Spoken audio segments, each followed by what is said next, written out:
بسم اللہ الرحمن الرحیم۔ السلام علیکم۔ آپ دیکھ رہے ہیں میرا YouTube channel Asif but official. ناظرین کرام، ایک روز کی غیر حاضری کے بعد دوبارہ آپ کی خدمت میں حاضر ہوں۔ آج کے اس ولاگ کا آغاز میں ایک شعر سے کرنا چاہوں گا، آپ کی سماعت کی نظر۔ فقیہ و شاہ کو خاطر میں ہم نہیں لائے، جو بات کی ہے صدا ہم نے برملا کی ہے۔ ایک چیز آپ کو ذہن نشین کر لینی چاہیے اور اس میں کوئی ابہام یا شبہ نہیں رہنا چاہیے۔ پاکستان میں ون پارٹی سسٹم ہے اس وقت، اور وہ پارٹی ہے، مجھے کہنے دیجئے افسوس کے ساتھ، بوجھل دل کے ساتھ، لڑکھڑاتی زبان کے ساتھ، وہ ہے فوج۔ علمی ذرا ملاحظہ فرمائیے کہ ایک دفعہ پھر بڑا زور دے کر D G I S P R نے کہا ہے کہ ہمیں سیاست سے باہر رکھیں، ہمارا سیاست سے کوئی کام اور لینا دینا نہیں ہے۔ حیران ہوں دل کو روؤں کہ پیٹوں جگر کو میں، مقدور ہو تو ساتھ رکھوں نوحہ گر کو میں۔ مخاطب D G I S P R, اور سنا رہا ہوں میں اپنے سننے والوں کو کہ D G I S P R صاحب، اس وقت آپ کے علاوہ یہاں سیاست کر کون رہا ہے؟ ذرا اس کا جواب تو قوم کو دے دیجئے کہ 27,000 ووٹوں سے ہری پور کی نشست خاتون جیت گئی۔ یہ وہ سیٹ ہے جو عمر ایوب کو ڈسکوالیفائی کر دیا گیا اور ٹکٹ دیا گیا ان کی اہلیہ کو۔ وہی جو 8 فروری کو ہوا تھا کہ جب آدھی رات کے وقت نتائج سامنے آنا شروع ہوئے تو پھر کیا ہوا، نتائج کو بدل دیا گیا۔ یہاں بھی وہی کچھ ہوا۔ اب ایک سوال آپ کے ذہن میں ضرور ابھرے گا، ابہام پیدا کرنے کی یہ لوگ کوشش کرتے ہیں کہ جناب دیکھیے، کے پی کے کا علاقہ ہے ہری پور، ہری پور میں پی ٹی آئی کی 2/3 میجارٹی سے قائم حکومت ہے، وزیر اعلیٰ سہیل آفریدی ایک طاقتور وزیر اعلیٰ ہے، اور اس کے باوجود آپ الیکشن وہاں ہار گئے۔ تو اب دھاندلی کا الزام کیوں دے رہے ہیں؟ یہ ہے موقف اور بیانیہ پی ٹی آئی مخالفین کا۔ یہاں میں یہ آپ پر واضح کرتا چلا جاؤں ناظرین کرام، اس ملک میں چھوڑ دے کس صوبے میں کس کی حکومت ہے، میں کہہ چکا ہوں کہ اس وقت پاکستان میں ایک ہی بڑی پارٹی ہے، اور وہ پارٹی ہے مسلح پارٹی، وہ ہے عسکری قوت، وہ ہے فوج۔ کسی کی جرت ہے، آئی جی کے پی کے کی یہ جرت ہے کہ اگر فوج کی خفیہ ایجنسی انہیں کوئی حکم جاری کرے تو حکم سے کوئی سرتابی کر سکے؟ وزیر اعلیٰ منہ دیکھتا رہ جائے گا، عوام کا منہ کھلے کا کھلا رہ جائے گا، جنہوں نے پورے جوش اور جذبے کے ساتھ ووٹ دیا عمران خان کی کینڈیڈیٹ کو۔ 26,000 ووٹوں سے وہ جیت رہی، اور فارم 47 کے ذریعے اسی طرح اناؤنس کر دیا گیا ہے کہ بلہ ہار گیا، شیر بلہ کھا گیا۔ کیا عوام کو بیوقوف سمجھ رکھا ہے؟ بہت باشعور ہے لوگ سب سمجھتے ہیں۔ اور میں جو لوگوں کو سمجھانے کی کوشش کر رہا ہوں وہ یہ ہے کہ اس ملک میں کوئی جمہوریت نہیں، کوئی ووٹ نہیں، کوئی انتخابی نظام نہیں۔ جس طرح عدلیہ کا بیڑا غرق کر کے رکھ دیا گیا ہے، اسی طرح جمہوریت کا، جمہوری نظام کا اور انتخابی عمل کا بھی بیڑا غرق کر کے رکھ دیا گیا ہے۔ یہ کیوں کیا گیا ہے؟ یہ آپ کو یقین دلایا جا رہا ہے کہ آپ کے ووٹ کی کوئی حیثیت نہیں، یہ فقط ایک پرچی ہے، جاؤ اس پہ چورن رکھ کر چاٹو، ہوگا وہی جو ملک کی سب سے بڑی پارٹی چاہے گی، اور وہ ہے عسکری پارٹی۔ اصل طاقت ان کے پاس ہے، حکم ان کا چلتا ہے، کسی کی جرت نہیں اس سے سرتابی کی، اور یہ جیب سے رومال نکالے، ہوا میں لہرائے اور کبوتر اڑنا شروع ہو جائے۔ اس قسم کی جادوگری ہے ان کے پاس۔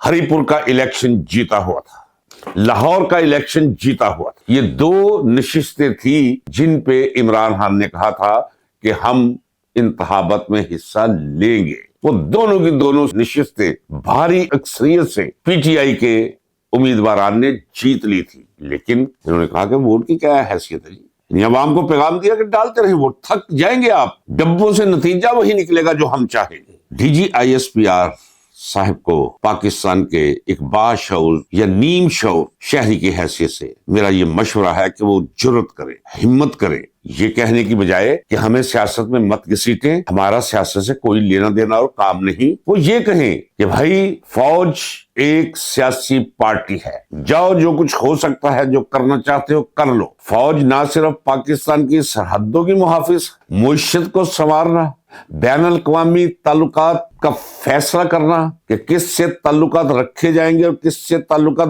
بگاڑے جائیں گے، کہہ دیجئے یہ ہمارا کام۔ میرا مشورہ ویسے یہ ہے، کیا ضرورت ہے فوج کو ان چور، اچکوں، لچے، لفنگوں کو ساتھ رکھ کر، یہ زرداری، یہ شریف خاندان، یہ ایم کیو ایم، کوئی ضرورت نہیں۔ آپ سمجھتے ہیں کہ آپ نے قوم کو ڈرا دیا ہے، قوم کو دہشت زدہ کر دیا ہے۔ آپ کے خیال ہم تک پہنچتے رہتے ہیں کہ 9 مئی، 26 نومبر مرید کے، اس کے بعد کس کی جرت ہے کہ کوئی ہمت کرے گا سڑکوں پر نکلنی؟ انہیں پتا ہے کہ اس سے بدتر صورتحال سے سامنا کرنا پڑے گا اسے، لہٰذا وہ کہتے ہیں کہ اب ہمیں کوئی خوف نہیں ہے یہ عوام کا، یہ احتجاج کا۔ تو پھر اگر ایسی صورتحال ہے تو میرا مشورہ ہے، آئیے کیمروں کے سامنے بیٹھیے اور ایک دفعہ پھر ہمارے مقدر کے مطابق آغاز کر دیجئے۔ اے میرے ہم وطنوں، ملک کا بیڑا غرق ہو رہا ہے، معیشت ڈوب چکی ہے، سیاست فنا ہو چکی ہے، سیاستدان کرپٹ ہیں، اس لیے 10 سال کے لیے ہر قسم کی سیاست اور سیاستدانوں پر پابندی عائد کی جاتی ہے۔ جس نے سیاست پر بات کی اس کی زبان کھینچ لی جائے گی، جس نے کان ہلانے کی کوشش کی اس کا کان اڑا دیا جائے گا۔ چھپے تو آپ ہوئے نہیں، یہ جو کچھ بھی اس ملک میں ہو رہا ہے یہ فوجی قیادت کر رہی ہے۔ یہ پریب کے بچے سے پوچھ لیں، انہیں بھی علم ہے۔ مجھ میں غلطی یہ ہے کہ جو کچھ معاشرے کی سوچ ہے میں اس کا اظہار ہوں۔ مصلحت کے تحت لوگ خاموش ہیں، کچھ خوف کے تحت خاموش ہیں، کچھ لا علمی کی وجہ سے سمجھ نہیں پا رہے کہ اس ملک میں کیا ہو رہا ہے، اس لیے وہ اظہار نہیں کر رہے اس طرح۔ ناظرین کرام، آپ کو یاد ہوگا کہ میں اس چھوٹے سے چینل پر بیٹھ کر مسلسل کہتا چلا رہا ہوں کہ پاکستان ٹوٹ رہا ہے، پاکستان ڈوب رہا ہے، پاکستان تباہی کے دھانے پر پہنچ چکا ہے، اور پھر ساتھ میں اس خدشے کا بھی اظہار کرتا چلا آیا ہوں کہ وہ لوگ جو اس ملک کو تباہی کے دھانے کی طرف لے جا رہے ہیں، اس کی ٹوٹ پھوٹ کی طرف دھکیل رہے ہیں، کیا انہیں علم نہیں؟ کیا مجھے ہی علم ہے کہ پاکستان ٹوٹ رہا ہے؟ کیا مجھے ہی علم ہے کہ 1970-71 کے مشرقی پاکستان کے برابر کی صورتحال اس ملک میں پیدا ہو چکی ہے؟ وہاں نتیجہ پاکستان کے ٹوٹنے میں نکلا تھا، اب پھر پاکستان ٹوٹ جائے گا۔ میں کہتا چلا رہا ہوں کہ بلوچستان آپ کے ساتھ نہیں، میں کہتا چلا رہا ہوں کہ پی کے اب آپ کے ساتھ قطعی طور پہ نہیں، زور زبردستی کب تک ساتھ یہ مجھے علم نہیں، لیکن بوائلنگ پوائنٹ پر پہنچے ہوئے ہیں کے پی کے بھی اور بلوچستان بھی، اور وہاں بھی ہم معاملات کو درست کرنے کی بجائے ہم فتنۃ الہندوستان، فتنۃ الخوارج جیسی اصطلاحات استعمال کر رہے ہیں، انہیں جہنم واصل کر رہے ہیں۔ اور سب سے یہ بھی میں بتا دوں، مجھے صدمہ ہے، میں وہ بالکل جملہ نہیں کہوں گا جو میرے دل کے اندر نہ ہو، مجھے صدمہ اس فوجی جوان اور فوجی افسر پر بھی ہوتا ہے جس کی لاش اس کے گھر جاتی ہے۔ سوال ہے کیوں؟ غلط پالیسیوں کی وجہ سے۔ اور میں یہ بھی آپ کو بتا چکا ہوں کہ یہ فتنۃ الخوارج اور فتنۃ الہندوستان کی اصطلاحات کیوں رٹائی اور یاد کرائی جا رہی ہے قوم کو اور ہمارے فوجی افسران اور جوانوں۔ وہ فوجی افسران جو مرد میدان بنتے ہیں، وہ فوجی جوان جو بندوق لے کر حکم کی تعمیل میں جس پہ کہتے ہیں اس پہ گولی چلا دیتے ہیں، اور پھر سامنے سے وہ گولی چلاتے ہیں، اور وہ تو چلے جہنم واصل آپ کے بقول۔ اور یہ جو لاشیں گرتی ہیں فوجی افسران اور فوجی جوانوں کی، ان کا ذمہ دار کون ہے؟ ایئر کنڈیشن کمروں میں بیٹھ کر پالیسیز بنانے والوں کا قصور ہے۔ وہاں بھی مسئلہ سیاسی ہے، کے پی کے میں اور بلوچستان میں بھی ایک ہی رٹ لگی ہوئی ہے، مار دیں گے، مکا دیں گے، صفایا کر دیں گے، قبر کے دھانے تک ان کا پیچھا کریں گے۔ ایسے کیا ہوگا؟ کبھی پوری دنیا کی تاریخ میں زور زبردستی اور جبر کے ساتھ کسی شے کو، کسی فنامنا کو، کسی مذہب کو ہمیشہ کے لیے دبایا جا سکا ہے؟ بالکل نہیں۔ اس وقت پوزیشن یہ ہے کہ ہماری فوج، چونکہ بلوچستان بقیہ سارے پاکستان سے رقبے میں زیادہ، ایک جگہ سے دوسری جگہ کانوائز نہیں فوجی جا سکتے۔ جو ہماری فوج کے جوان اور افسران ہیں وہ کلا بند ہو کر وہاں وقت گزارتے ہیں بلوچستان کے اندر، اور اب کے پی کے اندر بھی یہی صورتحال بنتی چلی جا رہی ہے۔ اور جو میں کہتا تھا، میں ایک خدشے کا اظہار کرتا تھا، میں تو خدشے کا اظہار کرتا تھا کہ مجھے لگتا یوں ہے کہ یہ غیر ملکی ایجنڈے پہ تو کہیں کام نہیں کر رہے۔ پاکستان کو 2030 سے پہلے عالمی نقشے سے مٹانے کا جو ایجنڈا ہے، اب تو لوگوں نے کہنا شروع کر دیا ہے، اچھے بھلے لوگوں نے کہنا شروع کر دیا ہے، ہم نے جو طرز فغاں کی تھی قفس میں ایجاد، فیض گلشن میں وہی طرز بیاں ٹھہری ہے۔ جو کل میں کہتا تھا دبے دبے لفظوں میں، آج لوگوں نے کہنا شروع کر دیا ہے. اور میں دیانتداری سے کہتا ہوں کہ اب تبصرہ نگاروں اور تجزیہ کاروں کی تو بات چھوڑیں، اب عوام نے کہنا شروع کر دیا ہے کہ یہ بیرونی ایجنڈے پر پاکستان کو توڑنے کے منصوبے کو پایہ تکمیل تک پہنچا رہے ہیں. اور لگتا یوں ہی ہے. کے پی کے کی بات کر لیتے ہیں. کوئی دن نہیں جاتا کہ دہشت گردی کی کاروائی کے بغیر گزرتا ہوں. اب کیا، ذرا سوچئے، غور کیجئے. ناظرین کرام، اپنے آپ کو کسی دوسرے کے شوز میں کھڑا کر کے ذرا دیکھیں کہ ایک شخص بارود کی جیکٹ باندھ کر بھاگتا ہوا ایف سی کے ہیڈ کوارٹر، جہاں اندر سینکڑوں لوگ ٹریننگ کر رہے ہیں، کل وہاں ٹکرا جاتا ہے. کتنے سیکیورٹی ایجنسی کے لوگ جان کی بازی ہار جاتے ہیں، یہ آپ کو کوئی نہیں بتائے گا، یہ چھپایا جائے گا. آپ کو صرف یہ بتایا جائے گا کہ 3 فتنہ الخوارج کے دہشت گرد مار دیے گئے، واصل جہنم کر دیے.